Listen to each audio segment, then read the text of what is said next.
આ કૂવો પરમ પ્રસાદીનો છે। આ કૂવામાં ભગવાને આ કૂવાના જળથી ઘણીવાર સ્નાન કર્યું છે, રંગોત્સવ કરીને થાળામાં નાયેલા છે, પ્રસાદીનું પાણી નાખ્યું છે।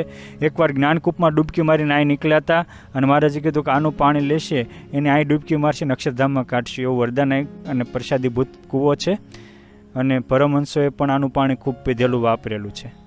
જય સ્વામિનારાયણ।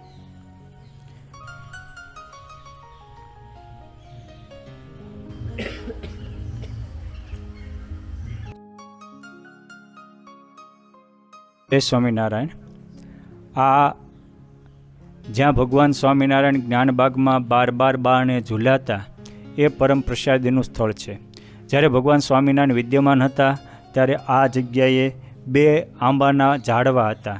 પ્રેમાનંદ સ્વામી પદમાં લખ્યું છે કે નવીન આંબાનું જોડલું રે, ઝૂલે હરિવર રાય, હિંડોળે હરિ ઝૂલતા રે, મુક્ત ઉતર્યા અહીં, હિંડોળે હરિ ઝૂલતા। એ મુક્ત રૂપ આંબાના ડાળે નિષ્કુળાનંદ સ્વામી 12 બારણાનો હિંડોળો બાંધ્યો અને ભગવાન સ્વામિનારાયણ 12 સ્વરૂપે આખી રાત ઝૂલ્યા અને બધા મુક્તોને દર્શન આપ્યા। અને મહારાજે હાથમાં મોતી ભરેલી છડી અને ચાંદીની ચડી રાખી હતી, જે બંને છડી આજે અક્ષરભુવનના ઉપલા માળે દર્શન આપે છે। એ વખતે 3 લાખ જેટલા ભક્તો હતા, તો ચારે બાજુ જ્યાં સંકલ્પ કરે ત્યાં હોટી લાંબી થતી હતી અને એ હોટીથી ભગવાન હાર લઈ લેતા। કોકને સંકલ્પ થાય કે ભગવાન મને હાર પહેરાવે તો સારું, ભગવાન ઘા કરે એના કંઠમાં જતો હતો। આવી અનેક દિવ્ય લીલા, દિવ્ય ઐશ્વર્ય પ્રતાપ અને દિવ્યતાથી સંગ્રહાયેલું આ પરમ પ્રસાદી રૂપ દસ્તાવેજી સ્થાન છે।